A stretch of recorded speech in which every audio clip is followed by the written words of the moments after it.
بسم اللہ الرحمن الرحیم۔ معزز سامعین، کسی بھی وظیفے کو کرنے سے پہلے اس کے لیے یکسوئی اور دھیان کی ضرورت ہوتی ہے، تب جا کر نتائج مثبت ملتے ہیں۔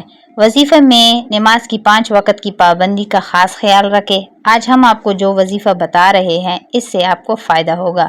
وظیفے کو ناجائز کاموں کے لیے استعمال مت کریں۔ غلط مقاصد کے لیے استعمال کریں گے تو اس کے غلط نتائج کے ذمہ دار آپ خود ہوں گے۔ وظیفے کے لیے نماز کی پابندی لازمی ہوتی ہے۔ اگر آپ 5 وقت کی نماز ادا نہیں کریں گے تو وظیفہ کرنے کا اثر نہیں ہوگا۔ اگر کوئی شخص اولاد سے محروم ہو تو سورہ کوثر کو باوضو 500 بار روزانہ پڑھا کرے اور پابندی کے ساتھ یہ عمل مکمل 3 ماہ تک کرے، انشاءاللہ تعالی صاحب اولاد ہو جائے گا۔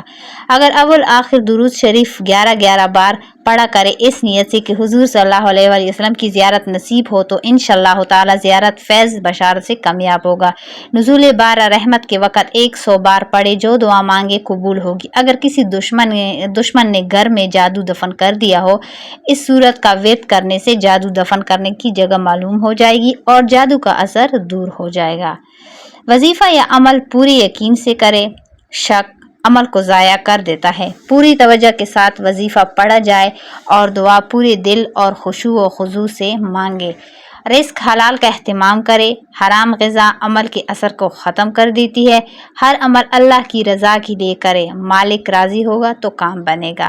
ان افراد کے وظائف اور عمل بے اثر رہتے ہیں جو نماز اور دیگر فرائض ادا نہیں کرتے۔ حرام کاموں سے بچے۔ حرام کاموں سے روحانیت کو نقصان پہنچتا ہے، تب عمل اثر نہیں کرتا۔ الفاظ کی تصحیح کا اہتمام کرے۔ الفاظ غلط پڑھنے سے معنی بدل جاتے ہیں۔ صفائی اور پاکیزگی کا اہتمام کرے۔ شکریہ۔